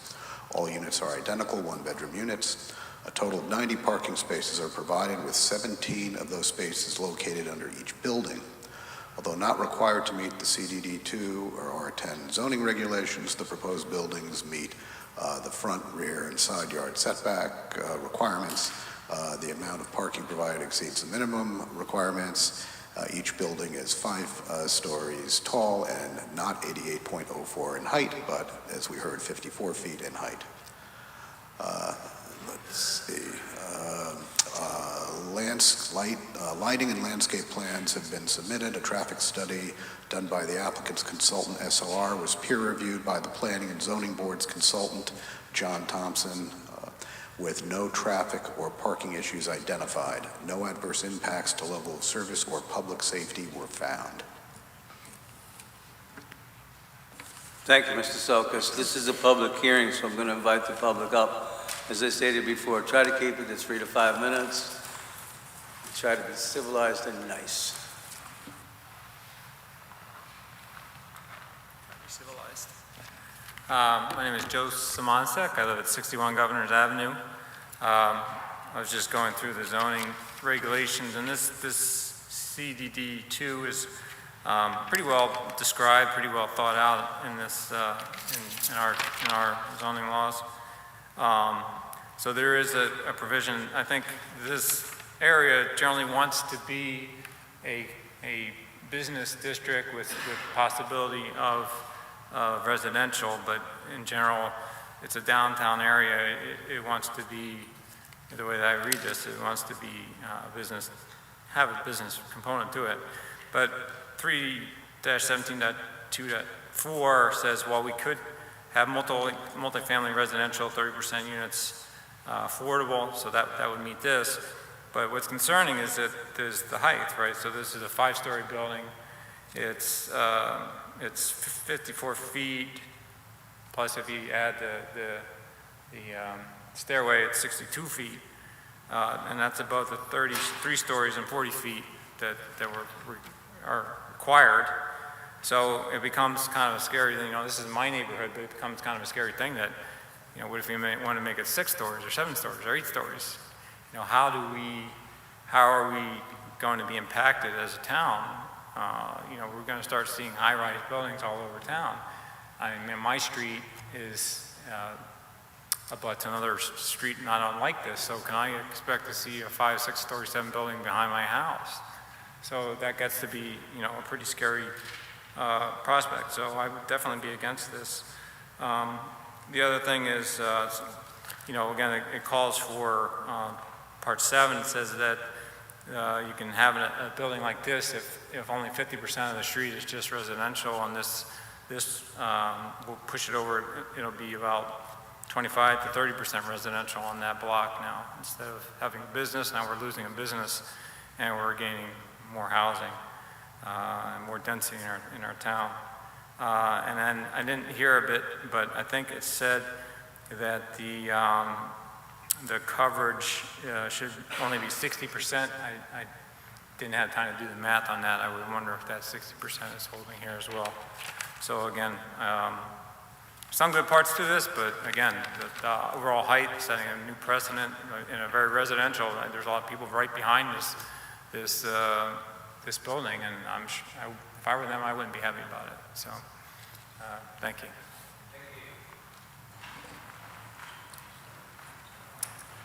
Jesse Williams, 130 Mayflower Place. I just want to speak about the affordability component here. I really hope that everyone who's here, who's involved in housing, understands how desperately needed that is in Milford, in many other places. I really appreciate, again, the efforts. I know there's an 830G application, and that's a complicated thing, but the lack of affordability, I can say personally, I twice tried to live in Milford over the past several years. I could not find affordable rentals. At the time, my sister briefly lived in Milford and could not make it work on a salary as a waiter, as a waitress, living in an apartment that was, you know, somewhere in the range that these affordable units are being held. I understand there's various concerns that this is, again, a complex project, but the affordability element is incredibly needed in Milford, and I hope that can be supported. I know this board heard from Carol Martin a couple weeks back, couple months back actually, who presented a project that was beautiful, you know, similar to this. I like the way this looks personally. We were comparing it to a fishbowl, but in a positive way. The need for that affordable housing, again, looking at the numbers on here, I think a person making minimum wage, just doing a back of the napkin calculation, would still be paying about 50% of their income on that 60% median income affordable housing. That's really difficult to do when we want people who are working in Milford at our restaurants, at the grocery store, to be able to live and get to their place of work. So again, I want to emphasize how important that is and appreciate the efforts of the MetroStar folks to make that happen to some degree. So thank you. Thank you. Anyone else?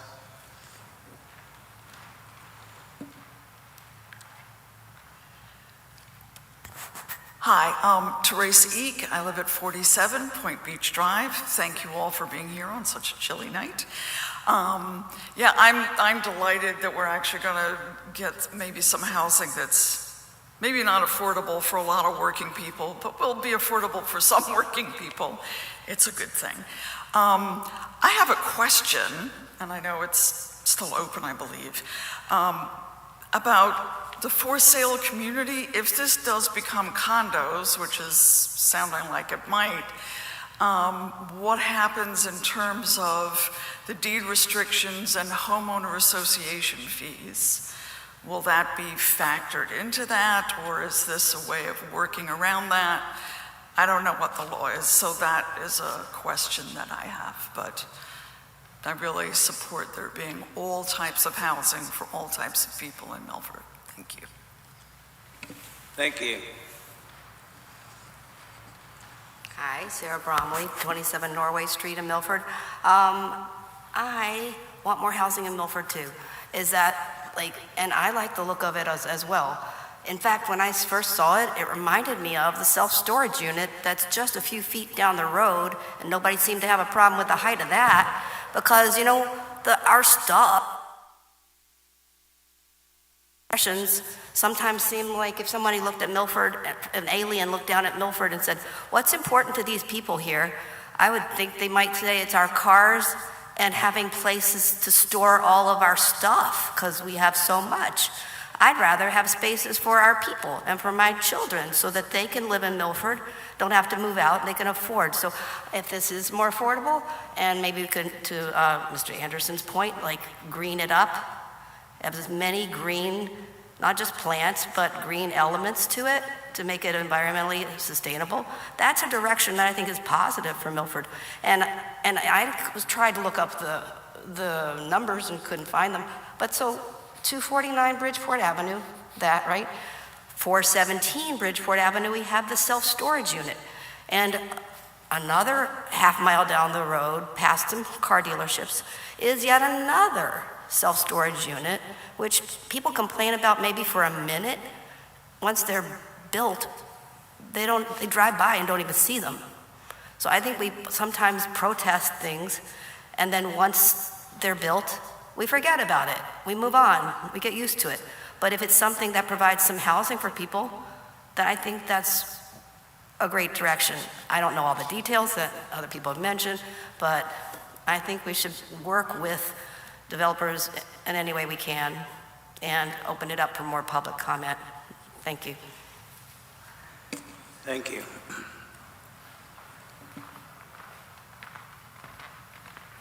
Good evening, Board. Greg D'Agostino, 9 Lenox Avenue, Milford, Connecticut. Gentlemen, great job. Love the building. Sent it out tonight to several real estate friends that I have, and they all said, wow. They also said, it's about time that maybe Devon got a little kick. I was on the revitalization committee many years ago with Jimmy Amon. We did a lot in Devon, tried to do a lot in Devon, tried to bring it back. We did lighting, landscape, bricks, everything. Put a campaign together to get bricks in the sidewalk. I beat up a lot of people, a lot of businesses in the area to get on board. Well, here we are, guys. Let's try to get Devon back. Well, not back, we haven't really. Let's talk about Milford Center real quick.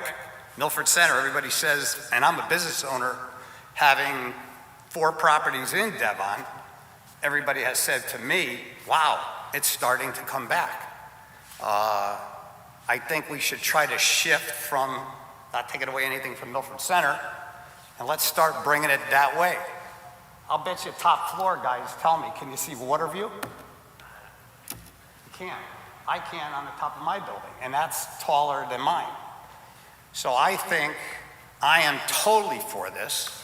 I will jump on board with other businesses in the area, which a lot of guys didn't know about this tonight.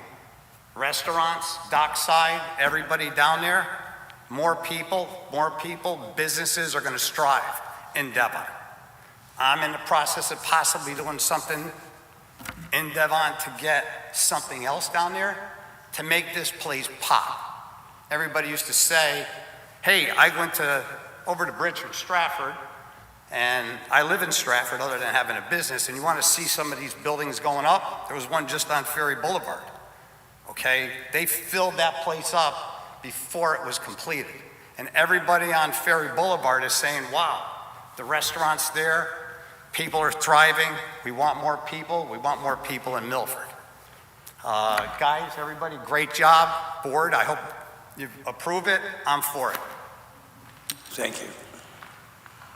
Anyone else from the public? Mr. Casino, Attorney Casino, would you like to address Ms. Eek's comments first and then finish your presentation? Yes, thank you. That's exactly what I intended to do. So I apologize for any confusion. There's absolutely no intention to turn these into units for sale. I just pointed out in the affordability plan, which is standard in all affordability plans, that the owner has the ability to do that in the future, but they would remain deed restricted, and then there's a different calculation for what the 60 and 80% units can be sold for. But there's no intention to do that right now. But if I could follow up, and it's probably maybe not the right time, but just to answer her question, when you calculate cost, do you calculate homeowners and condo fees and et cetera? Yes. Great. Oh, sorry. Yes. The last one I did was over on Heenan Drive. Right, it was just between the railroad tracks and Cascade Boulevard. The D'Amato brothers had done that project, and they were for sale. They were individual units, individual standalone structures, and what you put into the calculation, you put in the CAM charges, utilities, whatever the unit owner would be responsible for, and there's a deduction given based on their annual income, so that the monthly expenses are deducted, so that there's an allowance basically in the amount that's ability to be charged. With the purchases, though, it's a little bit different because the amount of the down payment also factors into the calculation. But that person's monthly expenses can't be above the required amount in the table, whether it's purchase or sale. I mean, rent. Thank you. Are you finished with your presentation? Yes, thank you. If there's no objection, I'm going to close the public hearing. Public hearing is closed. Mr. Suggs, before we start to talk amongst ourselves, could you just give us a very brief summary of what 830G means? Yeah. 830G is a state statute that was enacted some 30 plus years ago to promote, they call it originally affordable housing. It's often now referred to as workforce housing, and to create housing opportunity where other housing opportunities haven't existed. So it really targets, well, what it does is it sets a goal for all municipalities in the state to have at least 10% of the housing stock be affordable by their definition in that particular statute. So if a municipality does not have 10% of its overall housing being considered affordable by statute, it allows a developer to go into that community and develop housing such as you see here. It could be other form factors, and in doing that, basically overriding local zoning, because a lot of zoning around the state was deliberately done to prevent multifamily housing from occurring, and the legislature realized that that's a problem. And we see the results of that today with the tremendous housing shortage throughout the state. So a community, for instance, like New Haven, doesn't have to deal with this because it has over 10% of its housing stock being affordable, and they have a lot of different kinds of housing. Milford, on the other hand, has about 5.3%, 5.8% of our housing is considered affordable, so it falls short of the 10% goal. So when a community does not have that 10% goal, then a developer can come in and develop, a project such as this or some other form factor. There's really no limitation other than money and engineering and whatever other site issues there may or may not be. So, in a nutshell, that's 830G. Milford, we have probably 10 properties, 10 to 15 properties that are considered, affordable 830G projects, and the percentages, and this is faced by all communities that have less than 10%. You're always in a race because any market rate housing that gets built, single-family house, two-family house, whatever you can do as of right, that adds to your housing stock. So for every regular unit you build, you get farther away from that magical 10% number. I believe when I started here in the city over 20 years ago, we were hovering at 7% affordable. And now with the increase in housing in town that just naturally occurs with single-family homes and other types of housing, it's dropped. And that's the same sort of situation that other towns face, unless the municipality gets involved and starts building, 100% affordable. That's the only way a municipality can really, catch up. You'd have to have, basically government intervention to have 100% affordable and to try to raise those numbers. Thank you. The public hearing's closed, but I'd invite the board if they have any questions for the applicant. Can I just have Mr. Stolkis, I think 830G is very confusing, not only for the board, but for the public. And there are always questions about the regulations in the zone. Can you expand a little bit about what it means with regards to heights and density and parking, and who the burden is on when it comes to these applications and the board? Okay, first, when it comes to the zoning regulations, you can ignore them. So when people ask, well, gee, this is an affordable project, we like it, and but boy, it's really tall, and it's taller than what the regulations allow.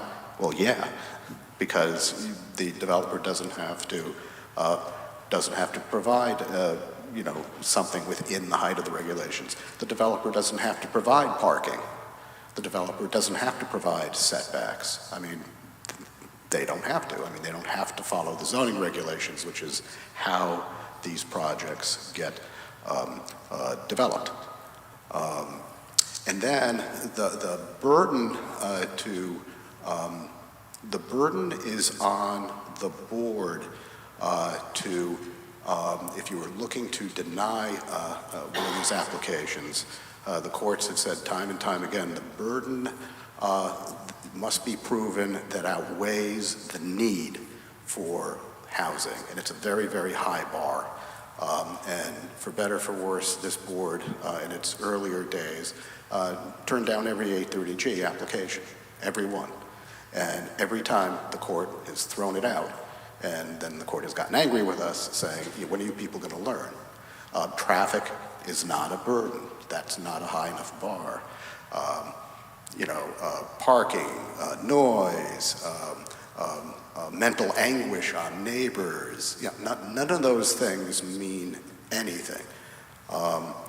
So there would have to, the bar is really, really high. So if, for instance, if this project was being proposed somewhere in town where, a fire engine couldn't get to it for some reason, say it was north of the Parkway and we didn't have a fire engine that could get under an overpass to get there. There's a public, that would be a legitimate public safety issue. And I know this because this happened in another town where the board turned it down because, well, the town, we can't get a fire engine there. Well, it ended up being resolved because I believe the town ended up having to get a smaller fire engine to get under the highway, to get to that part of town. So the law was deliberately set up to be enacted and to be made very difficult to get around. And the courts, time and time again, have made it super, super clear that the typical things that people are concerned about that they bring to board meetings to say, oh, the character, the this, that. None of that matters. It's not, the burden is not high enough. Thank you. Does that answer your question? Any other questions?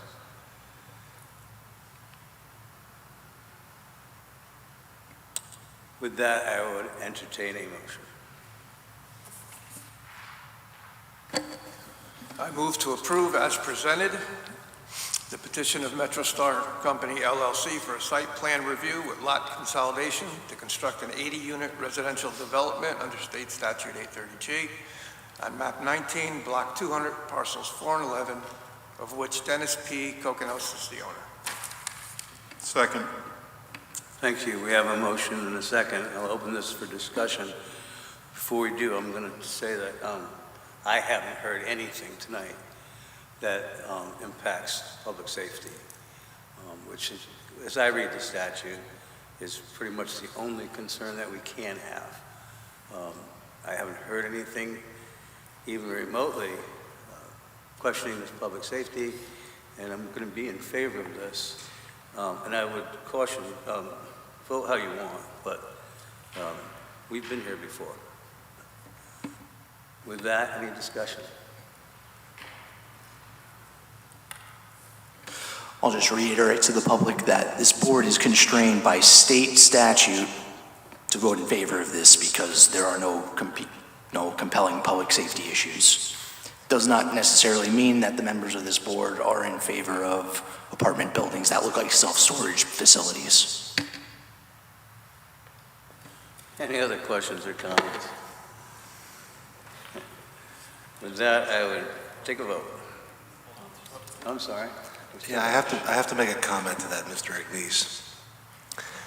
The developers and the architects put a lot of work into this project, and I think they've done an excellent job given the parameters and the site plan and everything that has to go into this. This is not an easy process. I'm not a builder, but I do appreciate the amount of work that was put into this, and I feel that we may be seeing more of this in Milford in the coming weeks and years, and I think it's a good thing. I think a good mix of all different types of housing is what's going to fix the housing crisis in this country. It's not just located just in Milford, but it's all across the country. So anything that can be done to ameliorate the issue, I'm all for it. Thank you. With that, I'd have Stu call the roll, please. I'm sorry, Mark. Yeah, no, just going to bounce off of that. I have built things since I am a master plumber. This is a cookie cutter kind of, I mean, it is what it is. What you presented the first time I thought was better than this. But this is a cookie cutter. You're going to see this all over Milford because of this board denying things, and they're going to have to go around this board, which is understandable because if you can't get what you would like done and there's a way around it by the state, you're going to do it. You're going to build these all over Milford. I agree with that. And then we're going to look like Norwalk and Stamford. And that's not part of the future housing projections of Milford and what Milford residents want. I mean, this one's fine because it's on at least a main road, but you're going to put this in people's backyards soon. And until we start acknowledging whenever people present something that they can just come back 3, 4, 5 months later and build something even bigger. I think the board really needs to understand that. Thank you. Now we can call the roll for a vote. I need to state for the record that I think that this is a very responsive project from the standpoint that we were concerned about the original design, the original plan that came before us last year that was turned down. Clearly, the developer, the applicant, has thought about some of the objections that were raised at that time, and I happen to believe that this project, given the fact that it adjoins a commercial district, there's a lot of mixed use in the area, this is something that you would not put on a purely residential street with single-family houses, but it's more than appropriate for this particular location. Therefore, I strongly support the application, and I will vote for it. Mr. Allen. Through you, Mr. Collegian, just because there's been so much discussion, I just want to second what Brian has said and say that I think that this board made the right decision on the first time we saw this, a previous version of this project, which was a zone change application. And I do support this project. I think it's going to be a benefit, not only in terms of affordable housing, but I think that this particular part of Milford, Devon, could use the additional residents and housing to support local businesses in the whole area. So I think it is a good project. I know we'll be voting to support it. Anybody else? I'm not opposed to this. This is fine where it is. It's just that people who denied it the last time, they're gonna ask all the questions, why did we do this? And they're not coming to us to ask us for our approval. They're basically coming to us just as a, what is this, like, well, they're going around us basically. Because they wanted something that looked nicer, that was a little bit nicer, that fit Milford's aesthetic. We said no. It's still a good spot for all these units and everything else. They're still gonna relieve pressure off the market, but you're gonna have these in people's backyards. People already know about E30G. They already know about the around back door, everything. They're gonna come to us. If they get denied, they're just gonna put some affordable units in it and build bigger, higher, square units like this. And you're gonna change the look of Milford. All right, let's have a vote. Mr. Agnesi, With the motion. Mr. Allen, With the motion. Mr. Anderson, With the motion. Mr. Hirsch, With the motion.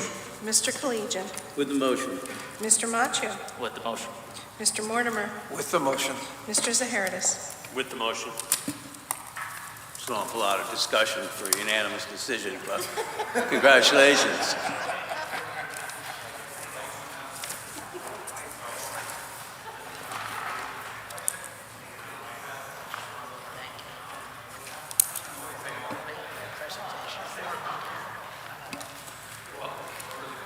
Folks, thanks for coming in. If you could leave now, that'd be great, so we can finish our meeting. You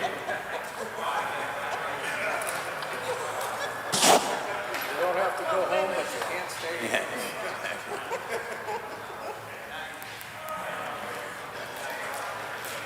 Next on our agenda is old business. Yes. Next item on the agenda is old business. Is there any old business? Hearing none. Next is liaison reports. I think Mr. Sadie is the only liaison. So we're going to go through that. Guys, quiet.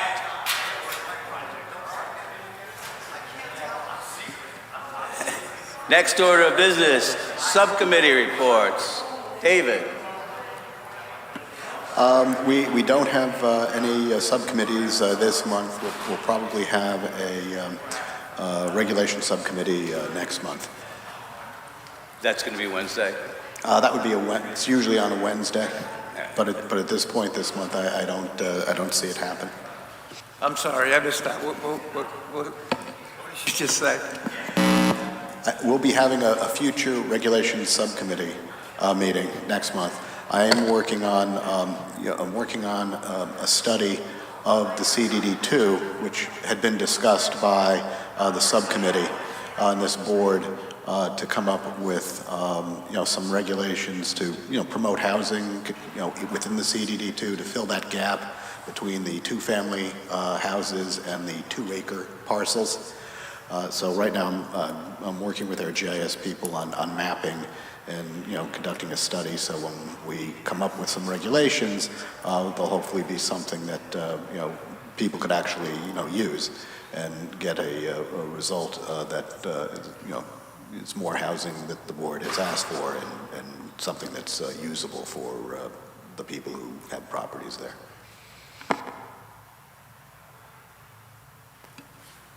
Thank you.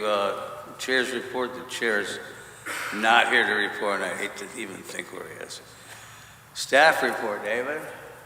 I will remind you again that on March 22nd in March, on the 22nd, is the biannual section put on by the Bar Association on land use practice. It's a whole day affair. Used to be you had to go up to Wesleyan for the whole day, but now it's being done online, and I'll send a reminder out to everyone. I know I'll send a Outlook invite. I know the chair wanted me to do that, so I'll send an invite, and anyone who's interested in attending that, I believe that one day would probably give you all of your credits, your continuing education credits, and we will also pay for your attendance if in fact you want to go. Thank you. Approval of the minutes. I move to approve. Second. Mr. Collegian, I'm going to abstain. Likewise. Thank you. By affirmation, the minutes are approved. And we are officially adjourned. Thank you, guys. Thanks.